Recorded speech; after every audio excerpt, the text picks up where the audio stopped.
Hello नमस्कार जैन सभी को। कैसे हैं आप लोग? उम्मीद करते हैं कि बहुत ही अच्छे होंगे। आप अपने घर पर अपनी अच्छे से पढ़ाई को जो अपनी सुचारू रूप से शुरू कर रहे होंगे। ठीक है, मैं आपके सामने आपका अपना वीर का अध्ययन और स्वागत है आपका अपना doctor Amit HCS IAS academy के ऊपर। ठीक है जी हाँ, हमने जो पीछे जो पढ़ा था अपनी पीछे की क्लास में वो डिस्कशन किया था एचसीएस के मेंस के पेपर का। ठीक है ना, तो वो हमने डिस्कस कर लिया था बच्चे। हम जो डिस्कस करेंगे वो डिस्कस करेंगे अपने एक अगले सेक्शन को लेकर। अगले सेशन में अपनी इसी सेशन में वो जिक्र करेंगे जो मेंस का पेपर हुआ था एचसीएस का 2004 2004 में। उसका हम जिक्र करेंगे। पीछे हमने 2009 2009 का भी हमने जिक्र कर लिया था। और जो पीछे की जो प्रीवियस वीडियोस है अपनी, जो उसमें पूरा का पूरा डीपली डिस्कशन है। अपने क्वेश्चंस को देख लेना एक बार। तो हम आके अपना जिक्र करेंगे 2004 के अपने एचसीएस के पेपर को लेकर आपके सामने प्रस्तुत है। और इसमें आपके सामने पहला जो क्वेश्चन दे रखा है वो आपके सामने बच्चे दे रखा है प्रीसी राइटिंग का। और जो दूसरा जो आपके सामने दे रखा है वो दे रखा है कॉम्प्रीहेंशन का। दूसरा क्वेश्चन जो दे रखा है आपके सामने एक कॉम्प्रीहेंशन का क्वेश्चन दे रखा है, आपने देख लिया होगा। अगले की मैं बात करूं आपके सामने, एक बार क्वेश्चन से इंट्रोड्यूस करवा देता हूं मैं, फिर अपने पढ़ने पढ़ाने के सिलसिले को शुरू करेंगे। अगला लिख रखा है क्वेश्चन नंबर 3 और इसमें ना ऐसे राइट करना है। अगला लिख रखा है क्वेश्चन नंबर 4 और इसकी मैं बात करूं आपके सामने तो इसमें हमने अपने वर्ब की फॉर्म्स लगानी है। ठीक है, अगला 5 नंबर रीराइट करने सेंटेंसेस। अगला लिख रखा है वन वर्ड सब्स्टिट्यूशन। सेवंथ में आपने कुछ इडियम्स हैं उन्हीं के आधार पर अपनी मीनिंग को लगाना है। अगली मैं बात करूँ तो करेक्ट करने हैं सेंटेंसेस को। तो डियर लेडीज एंड जेंटलमैन, हम अपने अगली सेक्शन को शुरुआत करते हैं और शुरुआत करेंगे अपने वोकैब के सेक्शन को। तो चलो अपने पढ़ने पढ़ाने के सिलसिले को शुरू करते हैं। और क्वेश्चन नंबर 6 के ऊपर है, यानी अपने वोकैब के सेक्शन के ऊपर आते हैं। और वोकैब के सेक्शन की मैं बात करूँ तो इसको हम कहेंगे, वो कहेंगे बच्चे suggest one word substitutes for the following कौन से हैं उनका हम जिक्र कर लेते हो। आपके सामने वन वर्ड का हम जिक्र करेंगे। ठीक है ना, तो सबसे पहले जो वन वर्ड की मैं बात करूँ स्टेटमेंट जो लिख रखी है आपके सामने, ये लिख रखी है the study of beauty and it's appreciation. ठीक है, सुंदरता जो है ना, सुंदरता और उसके अध्ययन को हम क्या कहेंगे, स्टडी ऑफ ब्यूटी भी। इन सभी के लिए सिर्फ इतना शब्द भी यूज कर सकता हूँ, स्टडी ऑफ ब्यूटी, इतना भी काफी है। और इसको हम कहेंगे बच्चे, इसको हम कहेंगे ए ई एस। इसका मीनिंग जो होगा इसको हम कहेंगे A E S T H E TICS। इसकी मैं बात करूँ तो इसको हम कहेंगे एस्थेटिक्स, एस्थेटिक्स कहेंगे। अब सुनो मेरी बात को ध्यान से, पूरी इंग्लिश का कोई भी शब्द हो जिसके लास्ट में ICS होगा ना, ICS, तो वो बात करेगा बच्चे स्टडी का, यानी जिक्र करेगा ना, वो जिक्र करेगा अध्ययन करने की बात करेगा। कौन? ICS। जैसे शब्द लिखो आपके सामने, हम इसको हम कहेंगे, वो कहेंगे न्यूमेस्मेटिक्स। और इसको हम कहेंगे, वो कहेंगे स्टडी ऑफ कॉइन्स। लास्ट में ICS लिखा मिला तो स्टडी, और स्टडी भी किस चीज की है, स्टडी भी किस चीज की, कॉइन्स की जो स्टडी होगी ना उसको हम क्या कह देंगे बच्चे, न्यूमेस्मेटिक्स कह देंगे। अगला जो शब्द लिख रखा है आपके सामने एस्थेटिक्स, ही हमने पढ़ लिया। ठीक है, अगली मैं बात करूं आपके सामने लिख रखा है system of extremely right wing dictatorship. इस वर्ड ने सब कुछ आपको मीनिंग समझा दिया होगा डिक्टेटरशिप को। इसकी मैं बात करूं तो इसको हम कहेंगे, इसका मीनिंग जो निकलेगा ना बच्चे, इसको हम कहेंगे, वो कहेंगे टोटलिटेरियनिज्म। टोटलिटेरियनिज्म के सिनोनियम्स की मैं बात करूं, ऑटोक्रेसी। हिंदी में मीनिंग क्या निकलता है, तानाशाही। यानी हमने रूट वर्ड में हमने पढ़ा था कि पीछे की पूरी इंग्लिश में कि कहीं पर भी क्रेसी लिखा मिलेगा तो गवर्नमेंट यानी किसी शासन से रिलेट करेगा। जैसे मैं वर्ड बोलूं आपके सामने डेमोक्रेसी, क्रेसी रिलेट कर रहा है, किसी शासन से रिलेट कर रहा है। और भी मैं बात करूं आपके सामने कुछ वर्ड कि मैं आपके सामने जिक्र करूं, इसको हम कहेंगे, वो कहेंगे ब्यूरोक्रेसी। और ब्यूरोक्रेसी का मीनिंग होगा नौकरशाही। इसी में आपके सामने जैसे शब्द लिखा अरिस्टोक्रेसी, और अरिस्टोक्रेसी का जब जिक्र करोगे ना इसको हम कहेंगे rule by noble class. Rule by noble class जो होगा उसको हम क्या कह देंगे, एरिस्टोक्रेसी कह देंगे। और भी शब्द उठाना चाहो तो उठा सकते हो। जैसे आपके सामने लिखा ओलिग आर्की, और आर्की का मीनिंग भी क्या निकलता है, तंत्र। ओलिग आर्की का जब जिक्र करते हो तो इसको हम कहेंगे, वो कहेंगे अल्प तंत्र, रूल बाई फ्यू पीपल। कम लोगों का जो शासन होगा ना उसको क्या कह दोगे बच्चे, ओलिगार्की कह दोगे। और भी शब्द उठाना चाहो तो जैसे आपके सामने एक शब्द लिखो, ठीक है ना, इसको हम कहेंगे प्लूटोक्रेसी। और प्लूटोक्रेसी का मीनिंग निकलेगा, वो निकलेगा रूल बाई रिच। जो अमीर जो लोग होंगे ना और उनका शासन होगा उसको क्या कह दोगे, प्लूटोक्रेसी। सबसे पहला वर्ड हमने पढ़ा ब्यूरोक्रेसी, रूल बाई ऑफिशियल्स। दूसरा हमने पढ़ा अरिस्टोक्रेसी, अरिस्टोक्रेसी का मीनिंग क्या होगा, रूल बाई नोबल क्लास। इसी में मैं बात करूं, अनार्की एक वर्ड होता है इंग्लिश लैंग्वेज का, अनार्की, ANARCHAY। अनार्की को हम जब बोलते हैं तो अनार्की ही कहेंगे, अनार्ची नहीं, अनार्की। और इसके मीनिंग की मैं बात करूं, where there is no government that is called anarchy. And next one word is oligarchy. Oligarchy, what is oligarchy? Rule by a few people, उसको हम क्या कहेंगे बच्चे?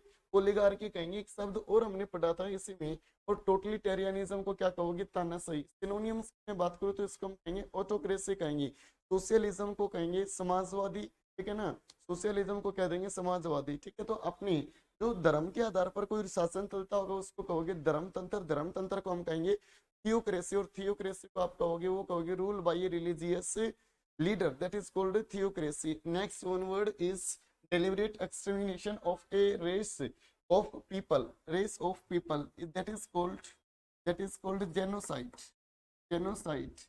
किसी भी सेंटेंस में, किसी वर्ड में, तो मेरी बात को ध्यान से, किसी भी वर्ड में यदि आपके सामने साइड लिखा मिले तो साइड का मीनिंग निकलेगा ना, वो निकलेगा किलिंग रिलेटेड, हत्या से रिलेटेड। जैसे वर्ड के मैं लास्ट की कुछ लिस्ट तैयार करूं तो इसको हम कहेंगे रेजिसाइड। रेजिसाइड का मीनिंग होगा किलिंग वंस किंग, राजा की हत्या को हम कहेंगे रेजिसाइड, ठीक है ना। और भी शब्द लिखना चाहो तो जैसे शब्द लिखा सोरोरिसाइड, सोरोरिसाइड को हम कहेंगे बहन की जो हत्या होगी उसको हम क्या कहेंगे? सोरोरिसाइड। भाई की हत्या को हम कहेंगे, वो कहेंगे फ्रेट्रिसाइड, भाई की हत्या को हम कहेंगे, वो कहेंगे फ्रेट्रिसाइड। और भी शब्द तैयार करने चाहो तो दुश्मन की हत्या को हम कहेंगे, वो कहेंगे होस्टिसाइड। यानी शब्द में साइड जो होगा ना, तो साइड का मीनिंग क्या निकलेगा? हत्या करना। होस्टिसाइड दुश्मन की हत्या, मित्र की हत्या, दोस्त की हत्या को हम कहेंगे, वो कहेंगे एमिसाइड जो होगा दोस्त की हत्या, ठीक है ना, दोस्त की हत्या। और माता और पिता दोनों की हत्या को हम कहेंगे, वो कहेंगे पेरिसाइड। माता और पिता दोनों की जो हत्या होगी ना उसको हम क्या कह देंगे बच्चे?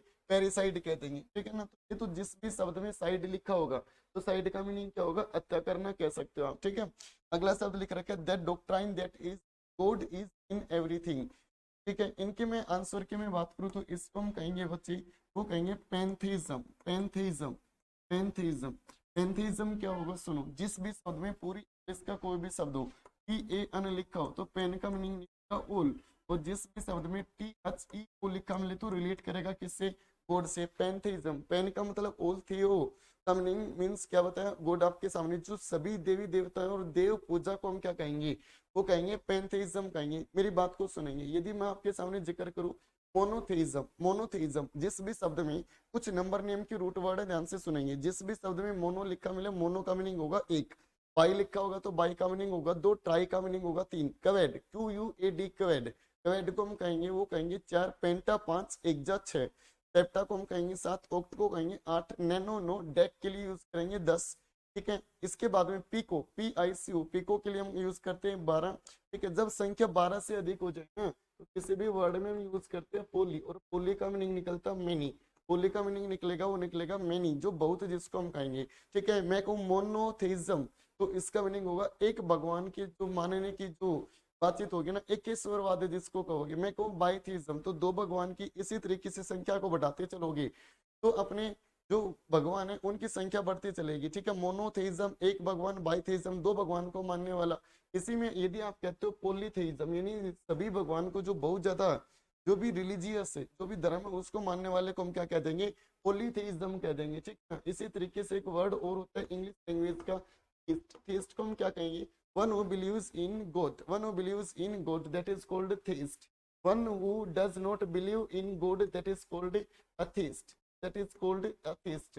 one who does not believe in existence of God, what do you call it? That is called agnostic, that is called agnostic, agnostic, ठीक है ना, संशयवादी जिसको कहोगे आप, ठीक है। अगला शब्द लिख रखा है आपके सामने, डी का हमने पढ़ लिया और इसको हम कहेंगे, डी फॉर दिल्ली का हमने पढ़ा और इसको हम कहेंगे पैंथेइज्म। अगला लिख रखा है the policy of non interference specially in politics और इकोनॉमिक्स। जब इसके आंसर की जब बात करोगे ना बच्चे तो इसको हम कहेंगे, वो कहेंगे NON, नॉन, INTERVENTIONIS, ठीक है। नॉन इंटर, आर लिख रखा है, नॉन इंटरवेनिज्म, ठीक है, उसको हम कहेंगे the policy of non interference specially in politics और economics. I hope you are understand with good methods, ठीक है। ये आपने समझ लिया होगा अच्छे से। अब अपने अगले सेक्शन को शुरू करते हैं, ठीक है। एक बार इसको अच्छे से देख लें आप, ठीक है। अगली मैं बात करूं आपके सामने तो अगला वर्ड और देखोगे, ठीक है। वो क्या का question number 6 is completed and next question is 7th, use the following idioms in your own sentences bringing out of the meaning. इसमें कुछ इडियम्स दे रखी हैं, इडियम्स। क्वेश्चन नंबर 7 है बच्चे, देख लो एक बार। ठीक है, इसमें कुछ इडियम्स दे रखे हैं और इसके आधार पर हमने मीनिंग के आधार पर कुछ सेंटेंसेस फ्रेम करने हैं। तो सेंटेंसेस को हम फ्रेम कर देते हैं आपके सामने। सबसे पहला जो इडियम्स जो लिख रखे हैं आपके सामने, ये लिख रखी है बाई हुक और बाई क्रुक। इसकी मैं बात करूँ तो इसको हम कहेंगे किसी भी तरीके से कोई भी काम निकालना या निकलवाना, उसको हम कहेंगे बाई हुक और बाई क्रुक। और इसके मीनिंग की मैं बात करूँ आपके सामने, तो इसका मीनिंग कहना चाहो ना बच्चे, तो इसका मीनिंग लिख सकते हो by any possible means. By any possible means, जैसे भी कोई भी काम कंप्लीट है ना, उसको हम कहेंगे बाई हुक और बाई क्रुक। ठीक है, जैसे कोई भी सेंटेंस लिखना चाहो तो मैं लिखूं आपके सामने सेंटेंस, द गवर्नमेंट। सेंटेंस बना देता हूँ, एक बार सीख लो आप तरीका। सेंटेंस सेंटेंस तो कोई भी बना सकते हो इडियम से। ठीक है, इसको हम कहेंगे the government intends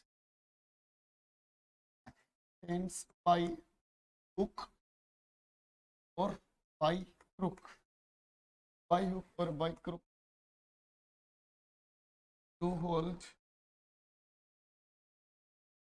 on the level, on the level. तो ये सेंटेंस हो गया हमारे सामने। अगला लिख रखा वंस इन ए ब्लू। इसकी मैं बात करूं आपके सामने, तो इसको हम कहेंगे, वो कहेंगे बच्चे कोई चीज ना के बराबर होती है, दुर्लभ, जिसको हम कहेंगे दुर्लभ, वेरी रेयरली, उसको हम कहेंगे, वो कहेंगे once in a blue moon. इसका आप मीनिंग लिखना चाहो तो इसको कह सकते हो वेरी रेयरली। ठीक है, इसकी मीनिंग की मैं बात करूं आपके सामने, सेंटेंस की मैं बात करूं तो मैं आपके सामने लिखूं I go to cinema. I go to cinema once in a blue moon. I go to the cinema once in a blue moon.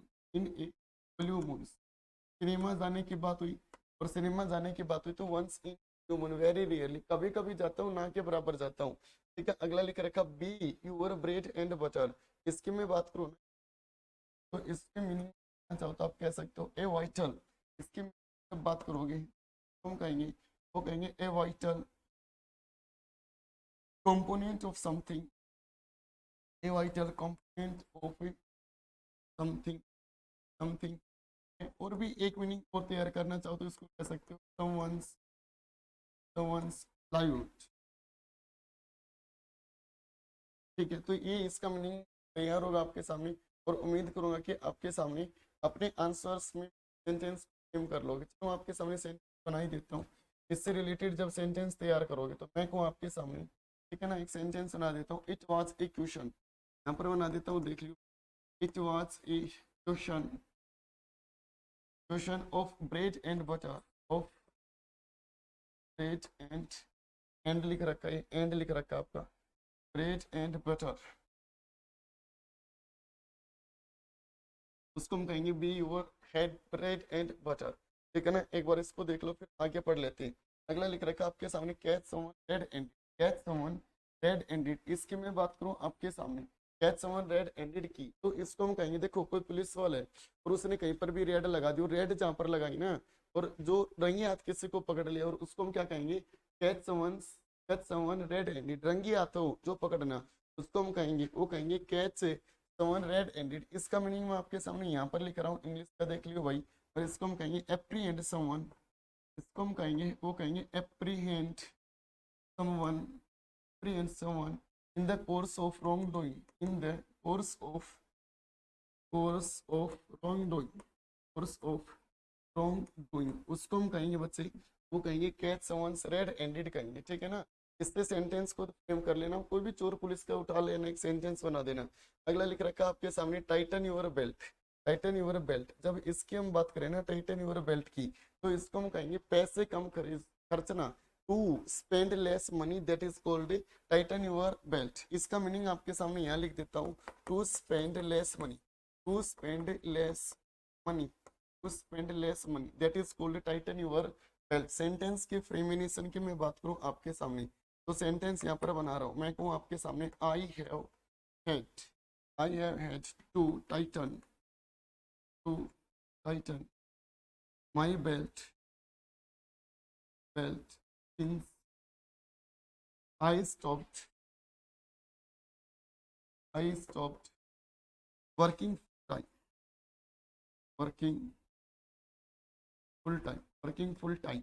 ठीक है ना, उसको हम कहेंगे बच्चे, वो कहेंगे टाइटन यूर बेल्ट। ठीक है, टू स्पेंड लेस मनी। और इसको देख लो बच्चे, फिर अपने एक आगे की स्टोरी को शुरू। ठीक है ना, एक बार सभी बच्चे इसको जस्टिफाई कर लेंगे, then we discuss about next. ठीक है, सभी ने देख लिया होगा भाई। अगली मैं बात करूँ आपके साथ, तो सेंटेंस है।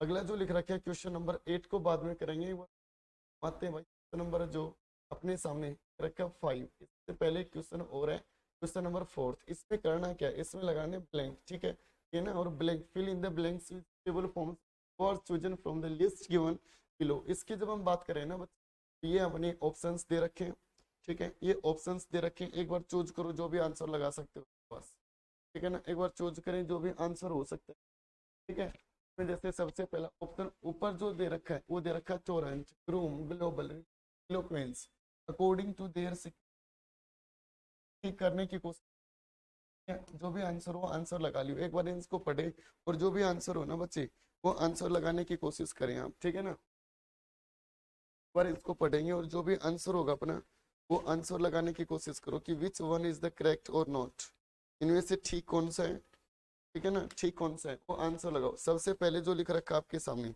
उसको पढ़ने की कोशिश करो।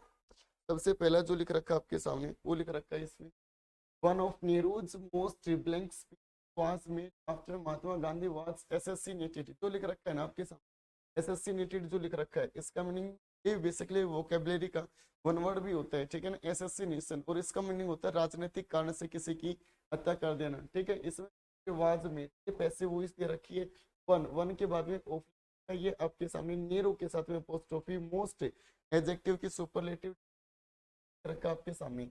और इसकी बात करूँ, देखो स्पीचेस लिख रखा है, नाउन लिख रखा है, तो ये बात तो कन्फर्म है कि यहाँ पर क्या आना चाहिए, इलोक्वेंस आना चाहिए। लेकिन इलोक्वेंस का एक बार एडजेक्टिव बनाओ, कमेंट करके सभी बच्चे ना इलोक्वेंस का एडजेक्टिव बनाएंगे, बनाओ जो भी आप बना सकते हो शाबाश। इलोक्वेंस का एडजेक्टिव बनाएंगे बच्चे, बनाओ शाबाश। इलोक्वेंस जो शब्द लिख रखा है इसका एडजेक्टिव बनाओ, हम भाई इलोक्वेंस का आप एडजेक्टिव बनाएंगे, शाबाश बनाओ, ठीक है। इसका एडजेक्टिव जो बनेगा ना बच्चे, इसका एडजेक्टिव जो वो बनेगा इलोक्वेंट, क्या बनेगा, इलोक्वेंट, ELOQUENT, ELOQU।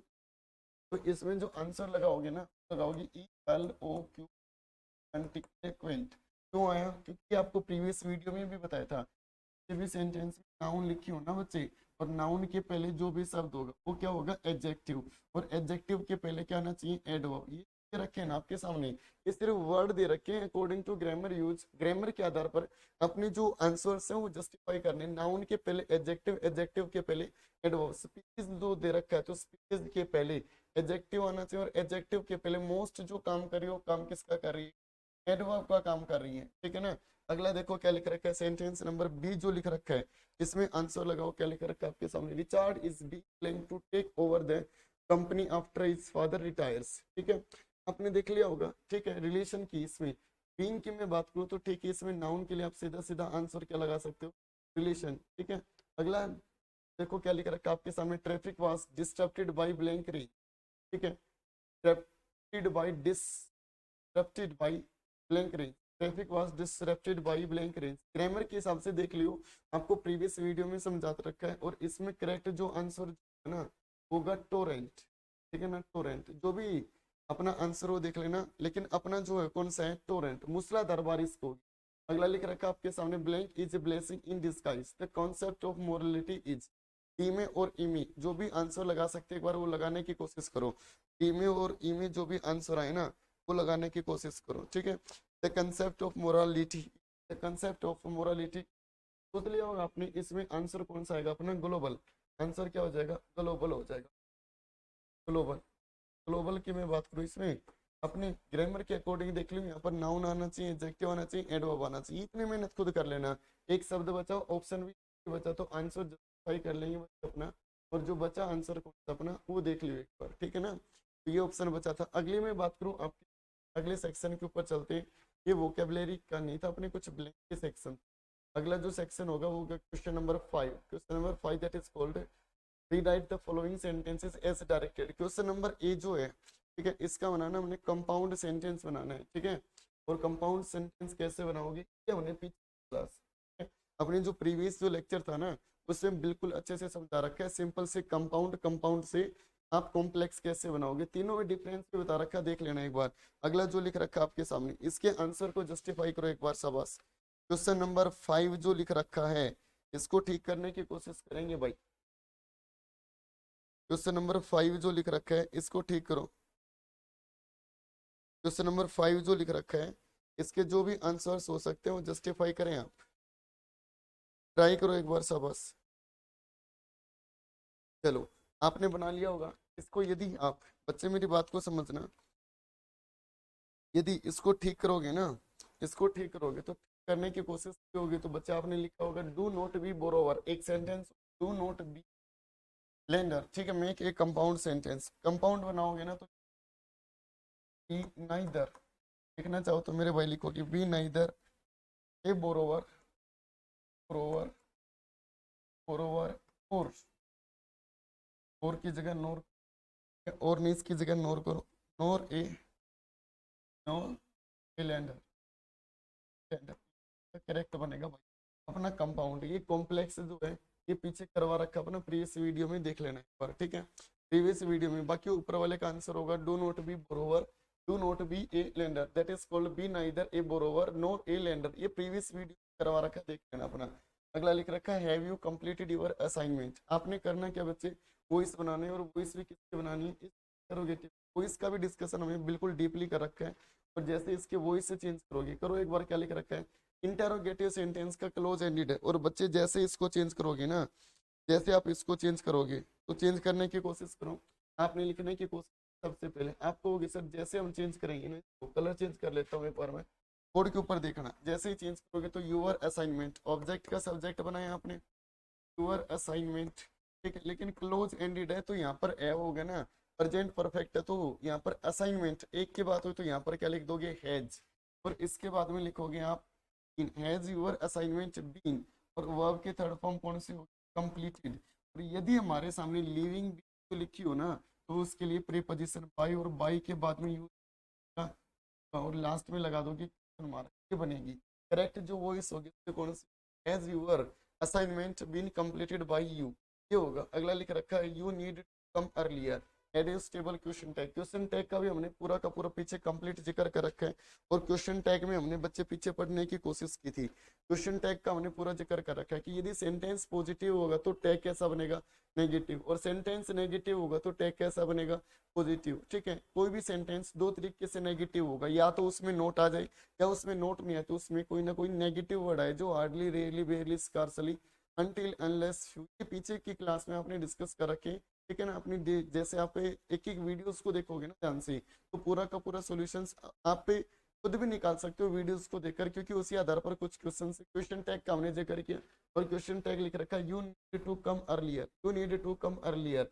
आपने देखा कि नीड वर्ब की फर्स्ट फॉर्म के साथ एसी है, सेंटेंस पॉजिटिव तो टैग बनेगा नेगेटिव, तो प्रेजेंट इंडिफिनिट हो तो यू के अकॉर्डिंग डोंट, और आपने लिखने की कोशिश, तो टैग जो बनेगा ना बच्चे, वो बनेगा इसका डोंट यू, टैग कौन सा बनेगा, डोंट यू। अगला लिख रखा आपके सामने, वो लिख रखा है ये said to me come change the mode of narration, इसमें हमने चेंज करनी है ना, वो चेंज करनी है नरेशन, और नरेशन को बच्चे जैसे ही चेंज करोगे तो देखो, कम ईयर, मेरी बात को समझना, कम ईयर जो लिख रखा है ये अपने आप में वर्ब की फर्स्ट फॉर्म है, और वर्ब की first form imperative sentence, imperative sentence की शुरुआत होगी वर्ब की फर्स्ट फॉर्म प्लस में ऑब्जेक्ट, नेगेटिव होगा तो डू नॉट प्लस में वर्ब की फर्स्ट फॉर्म प्लस में ऑब्जेक्ट। इंपेरेटिव सेंटेंस में रिक्वेस्ट हो सकती है, बिल्कुल हो सकती है, ऑर्डर हो सकता है, बिल्कुल हो सकता है, कमांड हो सकती है, एडवाइस हो सकती है, वार्निंग हो सकती है, प्रोहिबिशन, कुछ भी हो सकता है इनमें से, ठीक है ना। तो इसमें आपने देखा कि कम ईयर, कम ईयर अपने आप में ऑर्डर हुआ, ही सेड टू मी, कौन है, ही, लिसनर कौन है, मी, रिपोर्टिंग वर्ब बची, बची कौन सी, रिपोर्टेड स्पीच, इसका आंसर है ना बच्चे, इसका आंसर क्वेश्चन नंबर ई का जो आंसर है मैं आपका ऊपर बना रहा हूँ, देख लेना एक बार, इसका आंसर जो बनेगा वो बनेगा ही ऑर्डर्ड, इसका आंसर बनाओगे ना, लिखने की कोशिश करोगे बच्चे, he ordered me, ordered me to, और इसके बाद में हम क्या लिख देंगे, कम, और कम के बाद में जो ईयर जो लिख रखा है ना, ईयर, इसको हम चेंज कर देंगे देयर में। मेरी बात को सुनना एक बार, जो मैं आपको बोलकर बता रहा हूँ सुनना, रिपोर्टिंग वर्ब की वजह से टेंस चेंज होगा, किसका, रिपोर्टेड स्पीच का, रिपोर्टिंग वर्ब की वजह से टेंस चेंज होगा, किसका, रिपोर्टेड स्पीच का, यानी इसकी वजह से टेंस चेंज होगा, इसका, इसका, यदि रिपोर्टिंग वर्ब प्रेजेंट में हो, किस में हो बच्चे, प्रेजेंट में हो या फ्यूचर में हो, रिपोर्टिंग वर्ब प्रेजेंट या फ्यूचर में हो ना, तो रिपोर्टेड स्पीच के टेंस को चेंज नहीं करेंगे। यदि रिपोर्टिंग वर्ब पास्ट में हो तो रिपोर्टेड के टेंस को चेंज करेंगे भाई, नहीं तो चेंज नहीं करेंगे। रिपोर्टिंग वर्ब पास्ट में तो दो, हमने टेंस को चेंज कर दिया, ठीक है। अब कुछ ऐसे वर्ड होते हैं जो टाइम को बताते हैं, नियरनेस और डिस्टेंस को। आपने पढ़ा होगा, जैसे एयर को चेंज कर देंगे देयर में, टुडे को किसी और में चेंज कर देंगे, ठीक है ना, टुडे को दैट डे में चेंज कर देते हैं, प्रीवियस डे में भी चेंज कर देते हैं हम, ठीक है, लास्ट वीक को प्रीवियस वीक में चेंज कर देंगे, ऐसे हमने पढ़े होंगे। बिफोर को हम चेंज कर देंगे, ठीक है, नाउ को देन में चेंज कर देंगे, बिफोर को अगो में चेंज कर देंगे, ऐसे हमने पढ़े होंगे, ठीक है ना। तो वो भी कब चेंज होंगे, यदि रिपोर्टिंग हुआ पास्ट में है ना, तो दो वर्ड चेंज होंगे। दो वर्ड कौन से, टाइम बताने वाले और नियरनेस और डिस्टेंस बताने वाले, तो चेंज होंगे, नहीं तो चेंज नहीं होंगी। यदि प्रेजेंट या फ्यूचर में होता है ना तो एयर को चेंज नहीं करते, लेकिन रिपोर्टिंग वो पास्ट में लिख ली तो एयर को किस कर दिया बच्चे, एयर में चेंज कर दिया। तो करेक्ट नरेशन जो बनेगी ना वो कौन से बनेगी, he ordered me to come here, ये कहना बिल्कुल ठीक होगा। एक बार जस्टिफाई कर लो, फिर अपने आगे की स्टोरी को प्रोसीड कर देते हैं, ठीक है ना। ये आपके सामने हो गया बच्चे। अगली मैं बात करूं आपके सामने अगले क्वेश्चंस की, देख लिया होगा आपने अच्छे से, ठीक है। अगला क्वेश्चन ए का हमारे सामने हो गया, वन वर्ड सब्स्टिट्यूट पढ़ लिए थे। क्वेश्चन नंबर 7 का भी जिक्र हमने कर लिया। अब जो हम जिक्र करेंगे वो जिक्र करेंगे question number 8। I shall spare no pain to miss की कोशिश कर, I shall spare no pain to take it a grand success, ठीक है। इसमें जो भी अपना आंसर हो ना वो लगाने की कोशिश करो एक बार, ठीक है ना। इसमें बच्चे जो भी आंसर लगा सकते हो वो लगाओ एक बार। आपके सामने आई जो है ये सब्जेक्ट हो, ठीक है, सेल, एक मिनट रुक जाए पर।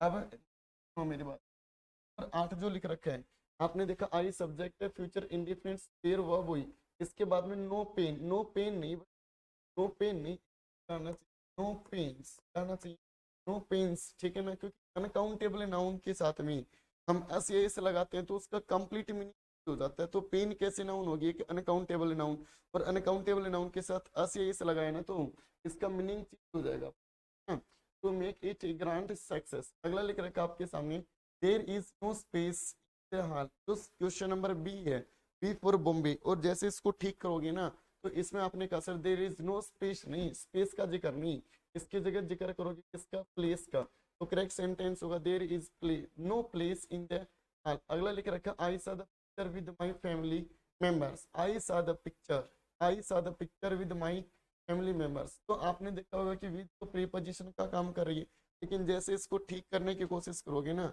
तो आप कहोगे सर इसको हटाकर माई फैमिली मेंबर्स को हटाकर इसकी जगह यूज करोगी, वो यूज करोगे मेंबर्स ऑफ द फैमिली, तो हम कहेंगे ना वो यूज करेंगे मेंबर्स ऑफ द फैमिली। अब मेरी बात को सुन, ठीक है। किसी भी पोजेशन बताया जाता है तो पोजेशन बताते हैं लिविंग नाउन के साथ में, लेकिन नॉन लिविंग हो तो हम यूज करेंगे ऑफ का। जैसे मैं आपके सामने जिक्र करूं, एक वर्ड लिखा आपके सामने तो हम कहेंगे पोजेशन जिसके ऊपर बताया जाता है। और पोजेशन यदि पोजेशन बताने वाली नाउन है हमारे सामने बच्चे, नाउन हो, लिविंग नाउन होगी ना तो सबसे पहले हम लिखेंगे पोजेशन। पोजेशन क्या होगा, जिसके ऊपर क्या बताते हैं हम अपना अधिकार बताते हैं पोजेशन, और उसके साथ में हम लगाते हैं ना वो लगाते हैं अपोज, और उसके बाद में क्या लिख देते हैं, नाउन लिख देते हैं। जैसे कुछ एग्जांपल तैयार करो, मैं कहूँ आपके सामने, मैं कहूँ राहुल टीचर, राहुल टीचर, तो राहुल अपने आप में है ना, राहुल अपने आप में एक लिविंग नाउन हुआ तो अपोस्ट्रोफी एस लगा दिया। लेकिन इसके अपोजिट जब चलोगी हमारे सामने नॉन लिविंग नाउन हो, नॉन लिविंग नाउन हो, और नॉन लिविंग नाउन होगी ना बच्चे तो हम जैसे ही चेंज करेंगे इसको, तो आप लिखने की कोशिश करोगे सबसे पहले पोजेशन, पोजेशन यानी जिसके ऊपर अपना क्या बताते हैं अधिकार, प्लस में लिखेंगे ऑफ, और ऑफ के बाद में क्या लिख देंगे बच्चे हम नाउन का जिक्र कर देंगे, ठीक है ना। जैसे मैं कहूँ आपके सामने, मैं कहूँ आपके सामने फैंस ब्लेड, फैंस ब्लेड कहोगे सर फैन तो एक नॉन लिविंग, तो गलत हो गया, फैंस ब्लेड नहीं, इसको हम कहेंगे ब्लेड ऑफ ए फैन, इसको हम कहेंगे बच्चे वो कहेंगे ब्लेड ऑफ ए फैन, ठीक है, ब्लेड ऑफ फैंस। इसी तरीके से माई फैमिली मेंबर्स नहीं, मेंबर्स ऑफ द फैमिली, ये कहना ठीक होगा। एक बार अगला जो sentence, I could not avail your help, I have reconciled to your your your नहीं माई फेट, जो भी आंसर लगा सकते हो एक बार लगाओ, जस्टिफाई करें आप सब, ठीक है। यही एक बार question number D for daily और ई फॉर एलिफेंट को ठीक करने की कोशिश करें। ई फॉर दिल्ली और ई फॉर एलिफेंट को ठीक करें एक बार। जो भी आंसर लगा सकते हो ना बच्चे, ट्राई करो एक बार, कोशिश करो एक बार, शाबाश कि सर ये आंसर होगा। ट्राई करें एक बार, try with your best effort.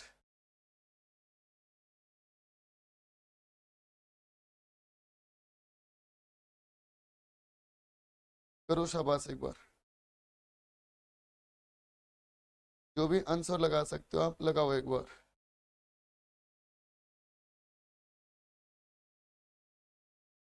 लगा लिया होगा आपने आंसर। ठीक है, ये हमने पीछे भी पढ़ रखे हैं बच्चे। ठीक है, जब हमने प्रोनाउन पढ़े हैं तो करवा रखा आई could not avail, avail your help, your help एक बार देख लेना। अपने जो रिफ्लेक्सिव प्रोनाउन करवा रखा है उस दोनों करवा रखे डी और ई। पीछे की वीडियो देखोगे ना उसमें डी और ई की बेस्ट एक्सप्लेनेशन दे रखी है। ठीक है, तो हमने करवा दिया, शायद उसके ऊपर हमने टाइम को अपना ज्यादा नहीं गुजारना चाहिए क्योंकि हमने दोनों ऑलरेडी पढ़ चुके हैं। अगला देखो क्या लिख रखा है आपके सामने, अफ का। अफ का देखो क्या लिख रखा है, none of them are known. अब मेरी बात को सुनो।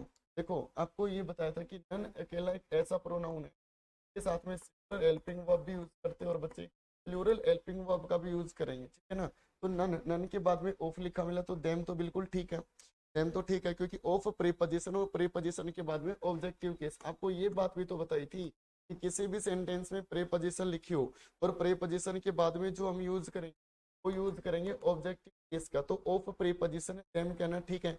नन का बी प्लूरल हुआ तो आर भी तो कहना ठीक है। ठीक है, इसके बाद में passive voice third form no, no के साथ में टू भी ठीक और टू प्रीपोजिशन हुई तो मी भी ठीक है, इसमें कोई भी दिक्कत नहीं है। ठीक है, आप चाहो ना तो इसमें इज भी कर सकते हो, इज भी गलत नहीं है। यदि आप इसकी जगह इज करते हैं तो भी गलत नहीं है। None of them is known to me, तो ये भी कहना गलत नहीं है क्योंकि नन का भी है सिंगुलर भी और नन का भी है प्लूरल भी है। अगला लिख रखा है आपके सामने सिंस, सिंस नहीं जी फॉर गंगा। देखो since last night, since last night. अब मेरी बात को सुनना, एक टेंस होता है प्रेजेंट परफेक्ट कॉन्टिन्यूअस, उसमें जब हम सिंस और फॉर की जब हम बात करते हैं तो उसका यूज आपने जरूर पढ़ा होगा। इसमें एक शब्द लिखा मिला कौन सा, सिंस। सिंस की वजह से यहाँ पर कौन सा आना चाहिए, प्रेजेंट परफेक्ट। इस एज इल को मीन्स इस इज को हटा दो यहाँ पर और अपने आंसर को लगाओगे ना मेरे भाई, आंसर लिखोगे हैज बीन। ठीक है ना, आंसर जो होगा अपना यहाँ पर she has been ill, answer क्या हो जाएगा सी हैज बीन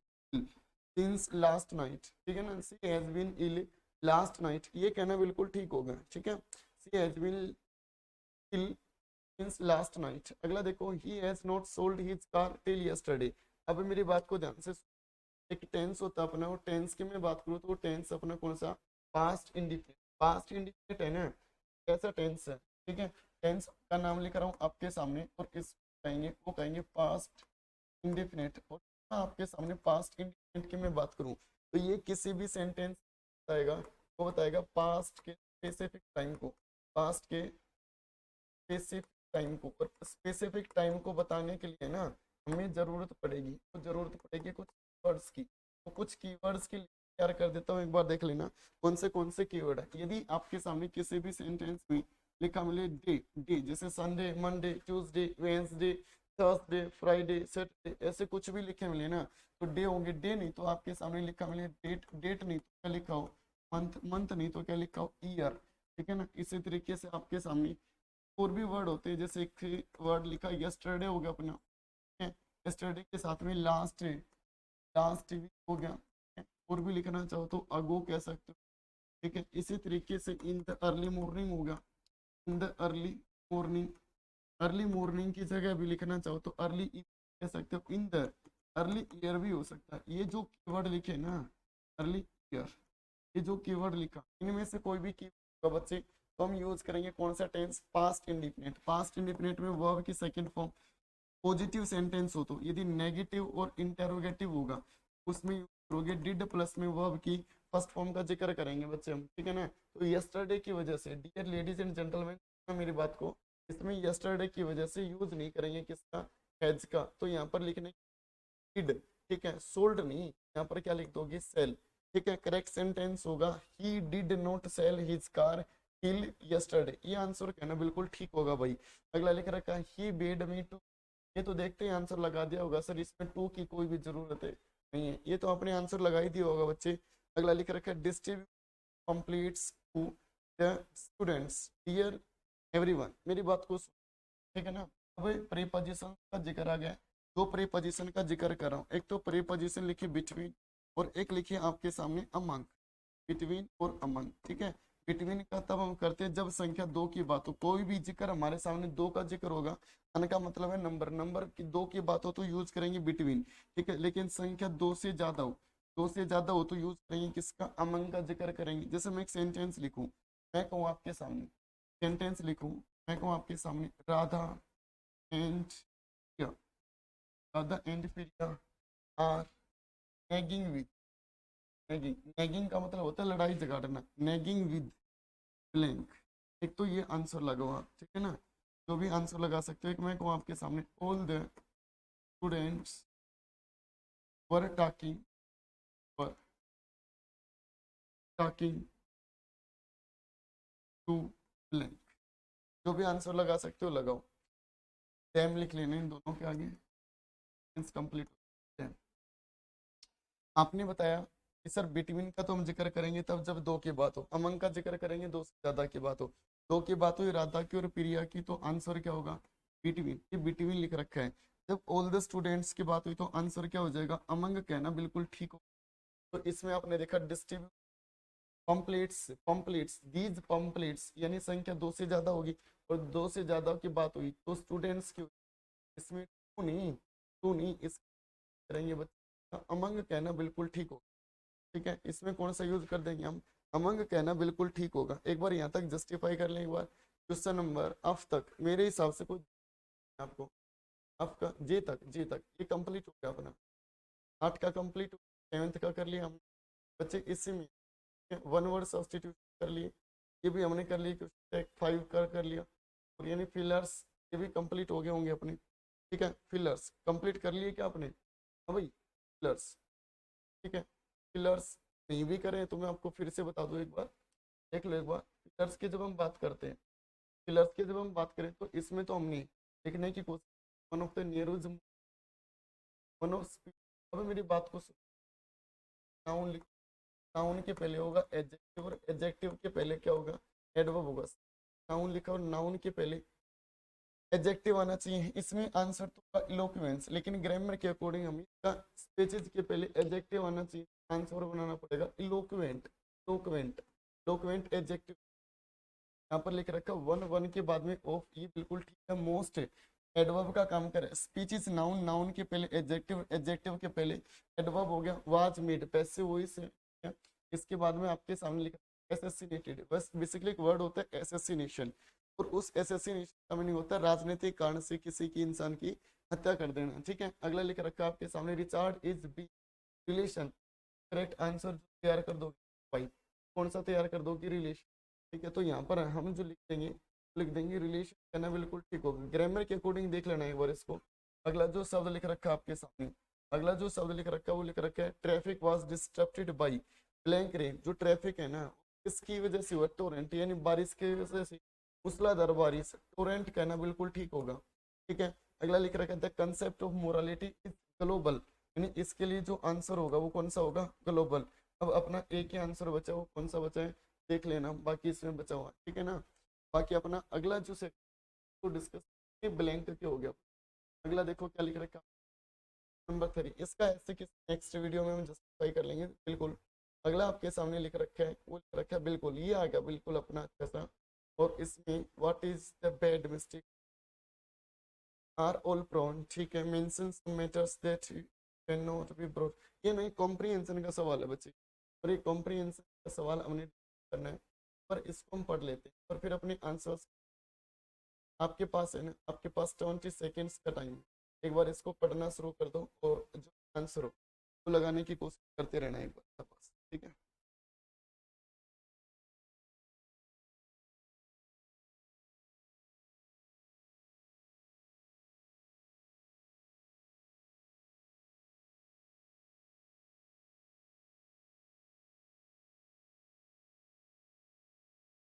पढ़ लो भाई साहब, आंसर लगाने की कोशिश, जो भी आंसर वैलिडेट कर सकते हो ना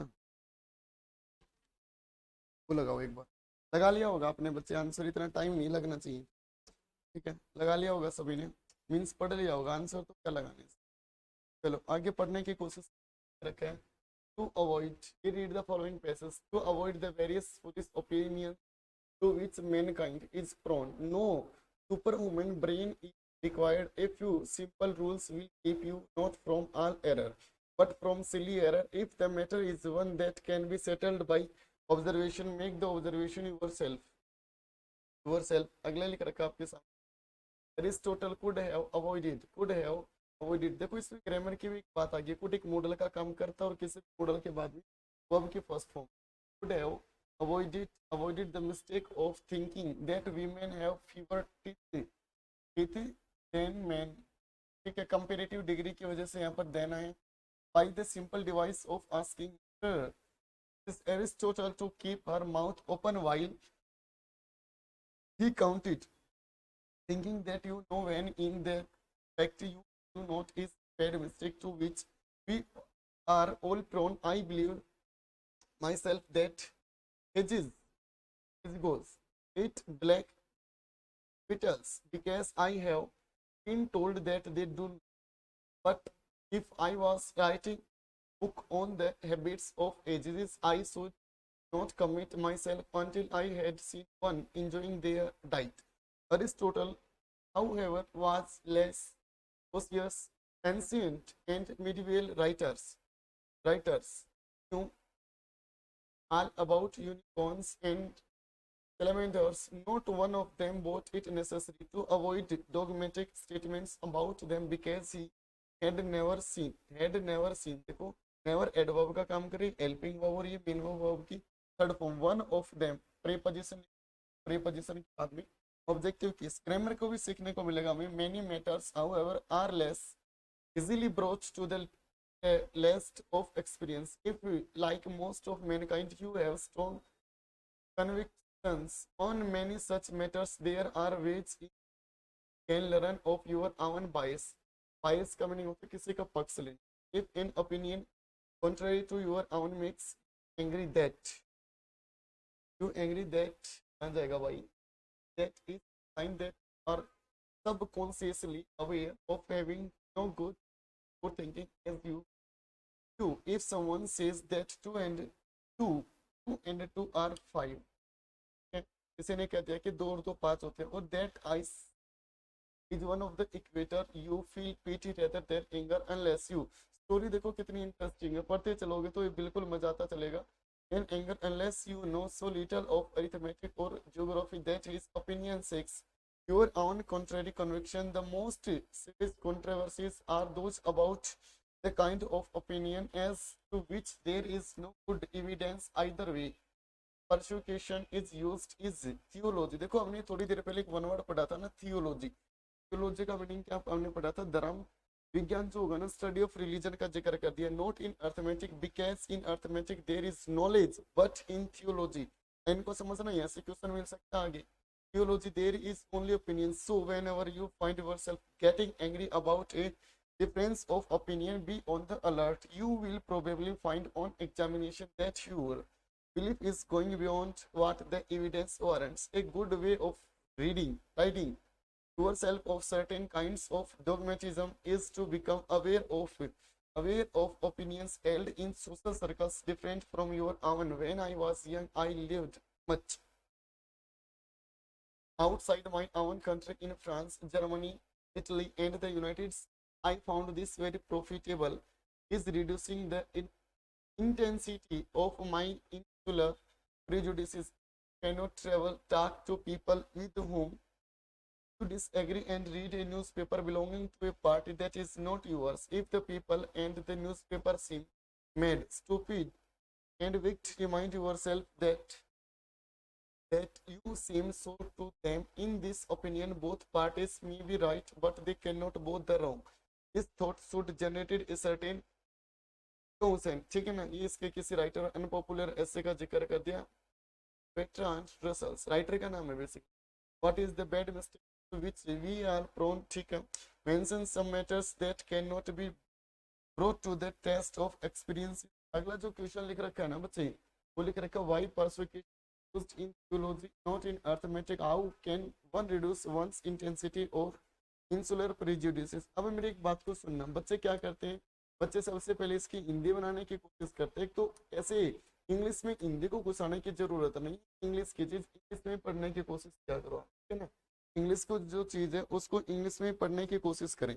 तो आपके सामने जो क्वेश्चन नंबर ए जो लिख रखा था, ठीक है, क्वेश्चन नंबर ए जो लिख रखा था उसकी मैं बात करूँ, नंबर ए जो था ना बच्चे, ए जो था, ये लिख रखा आपके सामने क्वेश्चन नंबर ए, आंसर को लगाओ। What is the bad mistake किया ऑल प्रॉन। एक बार जो आंसर है ना इसको लगाने की कोशिश करो। क्वेश्चन आपने पढ़ लिया होगा, वापस अपने पैसेज के ऊपर चलते हैं। मैं आपको एक बार हिंट बता देता हूँ कि ऐसे अपने आंसर्स को हम जस्टिफाई कर देंगे, और जो भी आंसर हो ना वो देख लियो। देखो इसमें पहले लिख के दे दिया टू अवॉइड, इसने पहले लिख के दिया आपके सामने, वो लिख के दिया to avoid the various follies to which mankind is prone, no superman brain is required, a few simple rules will keep you not from all error, ठीक है ना। तो यहाँ तक देखोगे ना तो यहाँ तक अपने क्वेश्चन नंबर ए जो लिख रखा है का आंसर मिल जाएगा। देखो तरीका आपको सिखा रखा है, तो मैं उम्मीद करूंगा कि आपके अंदर इतनी अंडरस्टैंडिंग होगी कि क्वेश्चंस को फ्रेम जरूर कर लोगे आप। ये अपना आंसर तैयार हो गया। अगला जो क्वेश्चंस देखोगे, क्वेश्चन नंबर बी, बी को देख लेते हैं भाई। क्वेश्चन नंबर बी तो लिख रखा है mention some matters that can not be brought to the test of experience. लगाओ एक बार इसके आंसर को भी, एक्सपीरियंस का जिक्र कहाँ किया गया है, इसको भी पढ़ लिया होगा आपने, बिल्कुल पढ़ लिया होगा। अब अपने आंसर्स को जस्टिफाई कर लेते हैं, ठीक है। ये रहा देखो एरिस्टोटल वाले में, many matters however are less easily. लगा लो बच्चे एक बार, जो भी आंसर लगा सकते हो, हिंट मैंने आपके सामने दे दिया, ठीक है ना। तो आपने देखा कि बी का जो आंसर है वो यहाँ तक एक्सपीरियंस की बात हुई, एक्सपीरियंस का पूरा कंप्लीट आंसर फ्रेम आप कर लेना, यानी क्वेश्चन नंबर बी का आंसर होगा आपके साथ। बी फॉर बॉम्बे का बच्चे आंसर होगा ये। नंबर थर्ड को और देख लेते हैं, ठीक है। क्वेश्चन नंबर थर्ड जो लिख रखा है आपके साथ, क्वेश्चन नंबर थर्ड, वाई पर education is used in theology not in arithmetic. एक बार इसके भी आंसर्स को जस्टिफाई करने की कोशिश करें बच्चे, ठीक है ना। देख लिया होगा अपनी क्वेश्चन, तो अपने आंसर के ऊपर चलते हैं। इसमें पढ़ के देखो कहीं ना कहीं जिक्र मिलता है क्या, आंसर बिल्कुल मिलेगा भाई, ऐसी बात नहीं हो सकती कि आंसर नहीं मिले, ठीक है। इसमें लिख रखा है आपके सामने, वो लिख रखा है परसिक्यूशन, जो लिख रखा है वो यहाँ से मैं आपको शुरू कर रहा हूँ, यहाँ से तो भाई एक बार यहाँ से पढ़ना शुरू करो। परसिक्यूशन इज थियोलॉजी, ये थियोलॉजी का तो पढ़ रहे थे उसी टाइम पर भी मैंने आपको बताया था कि एक बार देख लो, ठीक है। Theology there is knowledge but in theology there is only opinion, so whenever you find yourself getting angry about in difference of opinion. पर देख लेना बच्चे, यहाँ तक अपने आंसर्स को ढूंढोगे ना तो मिल जाएगा, ठीक है, ढूंढोगे तो मिल जाएगा अपने, ठीक है। यहाँ तक नहीं, इसको यहाँ तक पढ़ लेना। ऑप्शन नंबर के फॉर चाइना आंसर मिल जाएगा अपना। अगला जो लास्ट का क्वेश्चन और एक बार पढ़ो, एक बार क्या लिख रखा है आपके, how can one reduce one intensity of insular prejudices. Prejudices की मैं बात करूँ तो इसका सिनोनियम होगा, सिनोनियम लिख देता हूँ आपके सामने, इसका बायस। इसका सिनोनियम होगा ना बच्चे, कौन सा बनेगा, बायस। इन दोनों का एंटोनियम अनबायस, बायस्ड बने। क्वेश्चन नंबर फोर्थ पढ़ो, और इसके फोर्थ पढ़ो एक बार। फोर्थ का जो आंसर है वो जस्टिफाई करने की कोशिश करें, इस तरह ये आंसर होगा शाबाश। फोर्थ का जो आंसर है वो जस्टिफाई करें, पढ़ लिया होगा आपने, यहाँ तक देख लिया होगा। और इसके बाद अपने आंसर्स को लगाने outside my own country I found, आपके सामने निशान लगा रहा हूँ, यहाँ से पढ़ना शुरू, आई फाउंड से, ठीक है। और यहाँ से पढ़ोगे ना, I found this very profitable in reducing intensity of my insular prejudices. If you cannot travel, talk to people with whom you agree and read a newspaper belonging to a party that not yours। यहाँ तक आप देखोगे तो D Delhi का भी answer, ठीक है ना। ठीक है, तो ये तो अपना होगा कॉम्प्रिहेंशन बच्चे, ठीक है, ये तो कॉम्प्रिहेंशन हो गया। अब चलते हैं अपने प्रेसी राइटिंग के ऊपर, और प्रेसी राइटिंग का भी जिक्र कर लेते हैं कि कैसे अपने आंसर्स को जस्टिफाई करेंगे, ठीक। चलो अब चलते हैं अपनी प्रेसी राइटिंग के ऊपर, इसको भी हम पढ़ने की कोशिश करेंगे और अपने आंसर्स को जस्टिफाई करेंगे। देखो तरीका बता रखा, आपको पजल होने की जरूरत नहीं है, ठीक है। पढ़ो एक बार, make a precis of the following passage reducing it to 1/3 of its length. इनकी मैं बात करूं आपके सामने तो इसको हम 1/3 हमें बनाना होता है, ठीक है ना, ठीक है। 1/3 हमने बनाना होता है, लिख रखा आपके सामने almost all of you have heard of the word Maya, generally it is used दो इनकरेक्टली टू डिनोट इल्यूजन और डिल्यूजन। इल्यूजन और डिल्यूजन दोनों की बात जिक्र किया गया, और some such things, but the theory of Maya forms one of the pillars upon which the आगे जब पढ़ोगे ना इसकी प्रेसी राइटिंग बनाना आपने तो लिख रखा आपके सामने वेदांत रेस्ट, वेदांत कोई नाम आ गया इसमें rest. It is therefore necessary that it should be properly understood. I ask a little patience of you, for there is a great danger of its being misunderstood. The oldest idea of Maya that we find in Vedic literature का जिक्र किया गया in the sense of delusion, but then the real story had not been reached. We find such passages as Indra through his Maya assumed various forms. Here it is true that the word Maya means Maya means something like magic, and we find various other passages always taking the same meaning. The word Maya then dropped out of sight altogether, but in the meantime the idea was developing. Later the question was raised, why can't we know the secret of this universe? And the answer given is very significant, because we talk in vain and because we are satisfied with the things of the senses, and because we are running after the senses, running after desires. Therefore we as it were cover the reality with mist. Mist का मतलब होता है summary जो होती है ना, उसको कहेंगे मिस्ट. ठीक है. Here the word Maya is not used at all, but we get an idea that the cause of our ignorance is a kind of mist that has come between us and the truth. Much later on, in one of the latest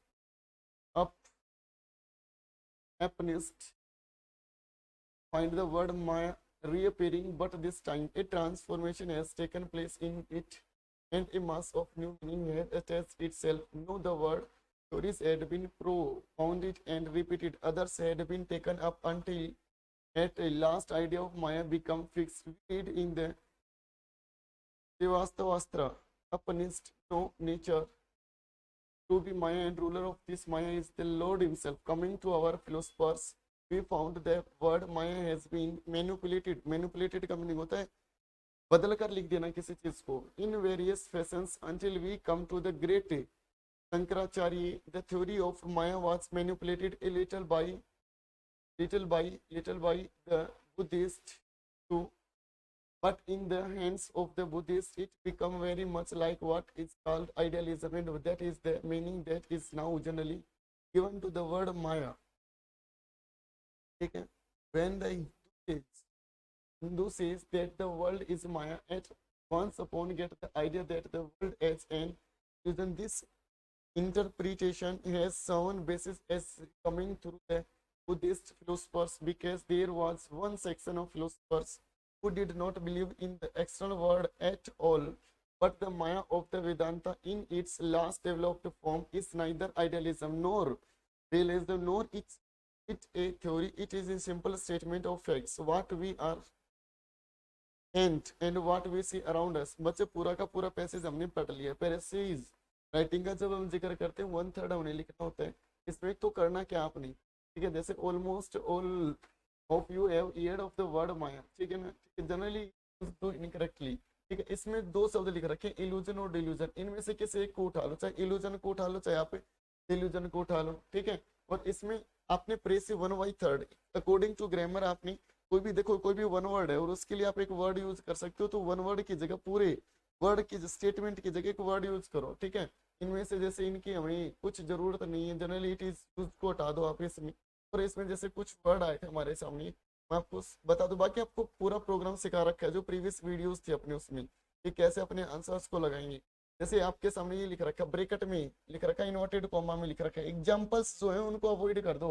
no nature to be maya and ruler of this maya is the, तो इसको भी हटा दोगे ना, तो इस तरीके के शब्दों को हम हटा देंगे. बच्चे उम्मीद करूंगा कि हम प्रेसी राइटिंग का भी आप 1/3 आप खुद लिख लोगे. ठीक है, तरीका हमने समझ लिया है. अब देखो क्वेश्चन नंबर अपना कंप्लीट हो गया, क्वेश्चन नंबर 1. क्वेश्चन नंबर 2 की मैं बात करूँ तो कॉम्प्रीहेंशन भी हमने पढ़ लिया है. क्वेश्चन नंबर 3 है, पर आते हो तो इसमें देखोगे, चलो भाई निकल जा, ऐसे राइटिंग, इसका जिक्र करेंगे किसी स्पेशल वीडियो में। क्वेश्चन नंबर 4 भी ठीक है बच्चे, हमने कर लिया। अगली मैं बात करूँ फिफ्थ, क्वेश्चन करेक्ट हो गया अपना। फिफ्थ के बाद में आप देखोगे वन वर्ड सब्सटीट्यूशन हो गए, सेवेंथ भी होगा, एट्थ भी होगा कंप्लीट। ठीक है, मेरी तरफ से डिस्कशन था वो हो गया बच्चे। ठीक है, तो आज के लिए अपना इतना ही। ठीक है, अच्छे से अपनी पढ़ाई करना। ठीक है, थैंक यू सो मच, आप सभी का धन्यवाद अपने सेशन को अटेंड करने के लिए। ठीक है, और उम्मीद ये भी करूंगा कि आप इसको शेयर कर देंगे। ठीक है, एक बार एक लाइक जरूर कर देना भाई, आपको अपने जो कंसेप्ट कोई भी अच्छा समझ में आए तो। ठीक है बच्चे, मिलते हैं अगले सेशन में। ठीक है, तब तक के लिए आप घर पर रहें, अच्छे से रहें, अपनी पढ़ाई को अच्छे से चलाते रहें। ठीक है, खुद भी पढ़ें, घर वालों को भी पढ़ाएं। ठीक है, घर वालों को, भाई बहन को भी पढ़ाएं, अपने पड़ोसी को भी पढ़ाएं। ठीक है, बाकी पढ़ेंगे अपना अगली क्लास में। ठीक है, थैंक यू, मिलते हैं अगले सेशन में। ठीक है।